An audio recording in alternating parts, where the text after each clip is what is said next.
been kind of a weird start to a season for you guys. You had the week 0 opener and then kind of a weird schedule the last week. Yeah, definitely. It's a blessing to get out of there 1-0, and we had a great bye week, able to tighten up on some things and get a good recovery in, and get prepared for UT Martin, and also look at a little bit of Kentucky. So, how good was it to get some time off, David? Felt great. Time to recover, look at everyone else in the country, and kind of assess our game film more critically, and knowing that we made a lot of mistakes, but we could clean those things up and be prepared for the long run in the season. Felipe said he drove to Tennessee on his off days. Did you do anything on your time off? No, I stayed here just to recover, look at film, and get some rest pretty much. Some big performances, big debut performances for some young linebackers. How did you think Ventrell Miller did? I mean, he did 2 great. sacks. Every time his number was called on, he came through with a big play, with a big sack, and I feel like he had 2 out of 10. So our D-line did a great job of collapsing the quarterback and things like that, and I feel like we did a great job of taking advantage of that young O-line. And I know a lot of people are going to kind of remember James Houston for that late hit there in the game, but what do you think he did well there against Miami?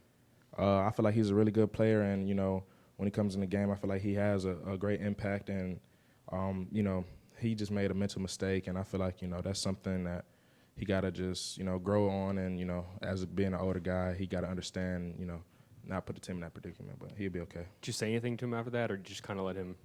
I just kind of let him be because I had to run in after that and go on defense. But I talked to him after that, after the drive on the sideline, just let him know that he can't do things like that, and it's just a mental mistake, and that he'll be okay. Yeah, how much fun is Todd Grantham's defense to play in, and having it be a fun defense? I mean, how much does that just get the players kind of juiced up? Very fun. We know that the things he do is on us. He makes sometimes risky decisions, and if we execute, then we can't be stopped. And I feel like that showed a lot in the game, and we got put in positions that it was just like put the ball down, and we're going to play for when we're going to play from. We had a lot of PIs at the end of the game, and it was their game to lose, but we stood strong and didn't let them score. Ever been in a game where 10 sacks? No, that was my first one that I seen like that. He said it was his first, and he's been around. Yeah, my first also. So yeah, excited. First of all, after that James Houston hit, was that Matt Elam that was talking to him on the sidelines? Like I said, I couldn't really see. I had to run back on the field. Was Matt Elam on the sidelines? Yeah, definitely. Matt Elam, Brandon Spice, a lot of guys were on the sidelines, a lot of old guys. Are they in there coaching y'all during the game? Yeah, they talk to us, give us words of encouragement, and just tell us pick up the tempo and all that. And Matt Elam, he's around a lot. A lot of guys are around a lot, and we see him like almost every game. So it's good to hear from those guys. Are they in there coaching y'all as much as like Coach Rob? Yes. They're here for to give us motivation, and it's good to have them. They're kind of a reminder of what the Gator standard used to be. Just to get confirmation from them that you're doing a good job, or if you need to pick something up, means a lot. And then you mentioned watching some of the other games. What did you see from some of y'all's?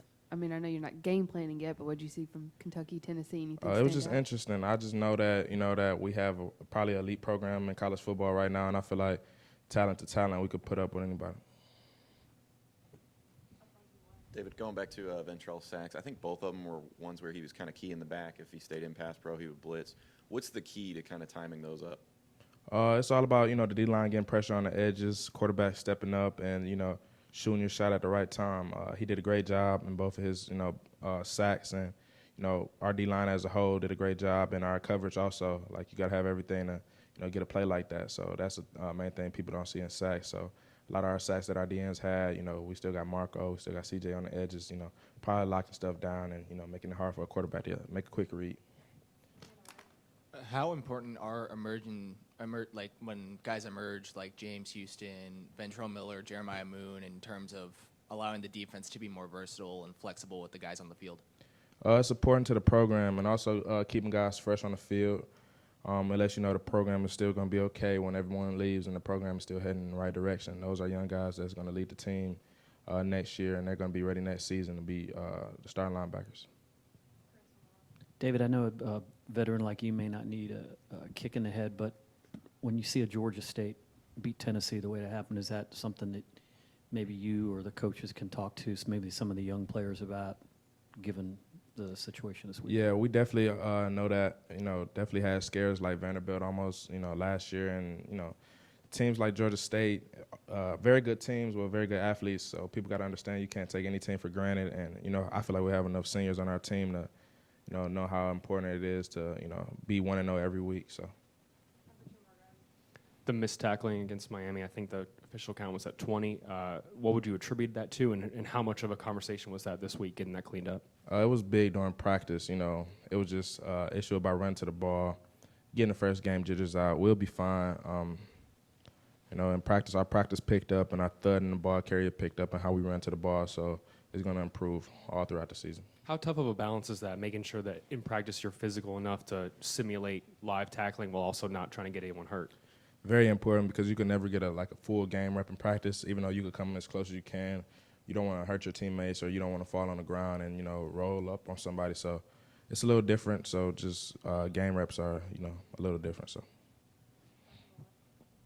Going back to the 10 sacks, and you play with these guys every day, and you know how much speed and athleticism they have coming off the edge and coming up the middle. Do you ever kind of feel sorry for when you think about an opposing quarterback and you see these guys in front of you, and you know what's going to happen to them? No, I just get excited. We just look forward to this happening every weekend. We're going to see how long we could obtain these sacks and keep it going, and we're trying to look to keep this energy going the whole season. All right. No.